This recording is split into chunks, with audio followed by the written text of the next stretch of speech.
This was supposed to be the game that killed Dead by Daylight. It had empowered survivors, aggressive objectives, and a killer 80s charm that players were practically begging for. It was hyped, it was promising, and for a hot minute it really felt like the asymmetrical horror genre was about to get a real challenger. So why is it now just another headstone in the graveyard of failed games? How could a title that fixed so many of Dead by Daylight's biggest complaints, a game that on paper did everything better, still die so fast? I'm guilty of falling for this game myself. I signed up for the random key beta as soon as I could and even got in on the second wave. Playing it for a bit, however, the problems really began to show themselves. Even still, I was hopeful and even purchased the Superfan support box, one of my bigger gaming regrets so far, I will admit. This is the story of Video Horror Society, or VHS. It's a game that had all the right ideas, but was ultimately crushed by a series of catastrophic missteps, technical disasters, and what seems like a fundamental misunderstanding of its own players. When you look back at what happened, it's a tragic story of a game that flew way too close to the sun. To really get the tragedy of Video Horror Society, you have to understand the hype. Hellbent Games announced it, this wasn't just another 4v1 clone. It was positioned as the answer to years of community frustration with Dead by Daylight. The idea was simple but brilliant. Instead of survivors just doing gens and running away, the teens in VHS had an active, aggressive goal. They had to find crafting stations, pull resources from supernatural stigmas, and forge powerful weapons to fight back. This wasn't about escaping, it was about banishing the monster for good. The mechanics felt like a direct checklist of DBD player feedback.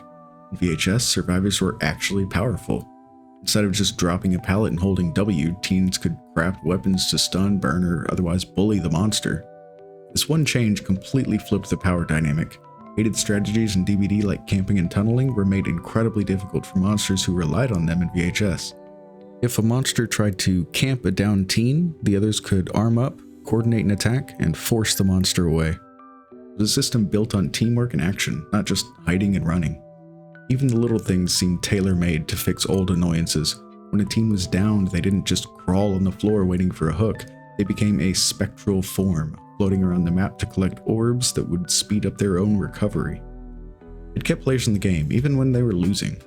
Crafting skill checks didn't have a time limit, and missed skill checks didn't erase your progress, taking the pressure off.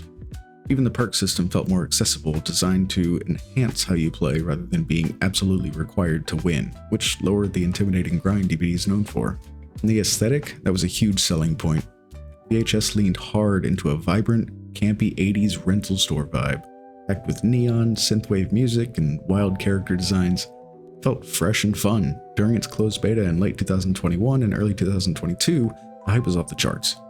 DBD content creators flooded to the game, and for a moment it looked like the community had finally found its quote-unquote DBD killer. The potential felt massive. This wasn't just a competitor, it felt like an evolution. But even during this honeymoon phase, the cracks were starting to show. The very thing that made VHS so exciting, its empowered teens, is also its greatest weakness. The game's balance was, to put it lightly, a mess. While making teens powerful sounded great on paper, it often made playing as the monster a truly miserable experience. Monsters were routinely stun-locked, bullied, and just completely overwhelmed by a coordinated team.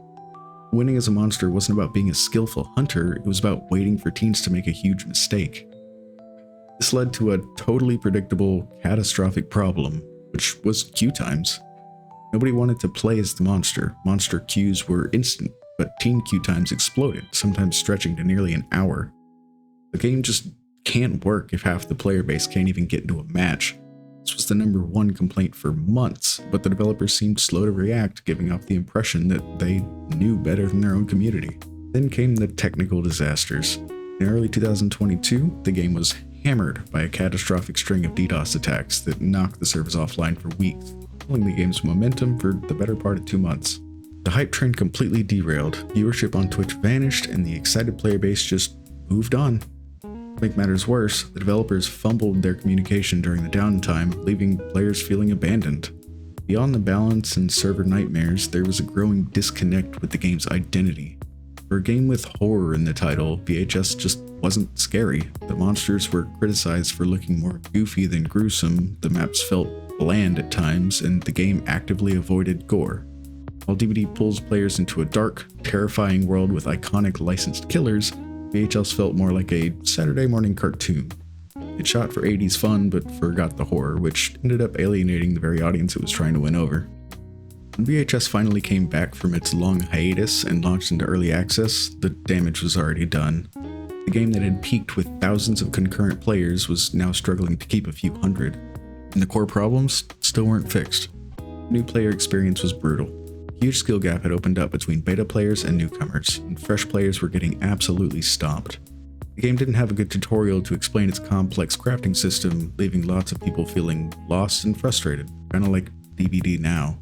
Developers' main response to this queue time crisis was just to let more players into the beta. This would fix the problem for a little while, but then the same balance issues would drive monster players away, and the cycle would start all over again. It became painfully clear that the devs were either unwilling or unable to fix the core issue, that playing Monster just wasn't fun. On top of all this, there was almost no marketing. A lot of players said the only reason they ever heard about VHS was because their favorite Dead by Daylight streamer was playing it. Once that initial hype died down, there was nothing bringing in a fresh, sustainable audience. The game was free to play, but it wasn't getting in front of enough new eyes to build the massive player base a live service game needs. Hellbent Games, a smaller indie studio, just didn't seem to have the budget or the strategy to compete. They had a product with some genuinely brilliant ideas, but they failed to build a balanced foundation or tell anyone it existed. The player count kept shrinking until by late 2022 it was regularly dipping below 100 concurrent players, a death sentence for a multiplayer-only game. When the end finally came, it wasn't a surprise to anyone paying attention. On June 9th, 2023, Hellbent Games announced that Video Horror Society was shutting down. In their statement, they admitted that the game hadn't found the commercial success needed to cover its operating costs. For its final 3 months, the game was transitioned to peer-to-peer matchmaking before the servers were scheduled to be shut down for good and the game removed from Steam and Epic Games Store on September 8th, 2023. The community reaction was a mix of sadness and a whole lot of "I told you so." Many who had championed the game felt let down, mourning all that wasted potential. Others pointed directly at the developer's stubborn refusal to listen to feedback and the monster role as the main cause of death.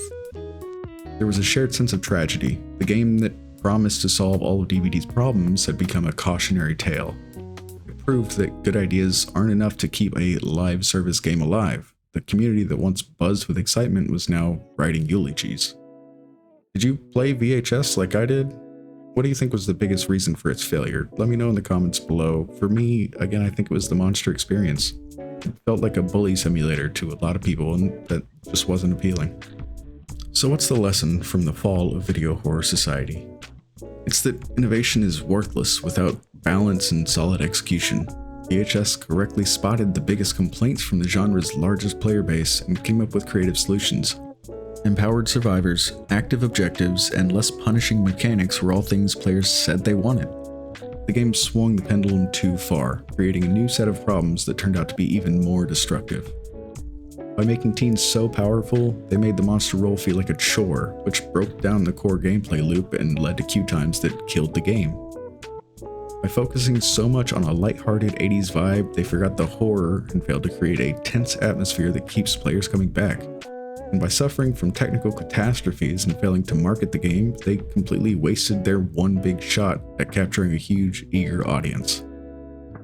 Dead by Daylight has survived for so long, not just because it was first, but because its core formula, for all of its flaws,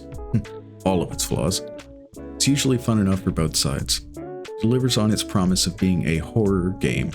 VHS gave us a glimpse of a different kind of asymmetrical game, one built more on action than fear. But in the end, it's a monument to failed potential, a lesson that being better in some ways means nothing if the fundamentals are broken. It remains the game that did it better and still died.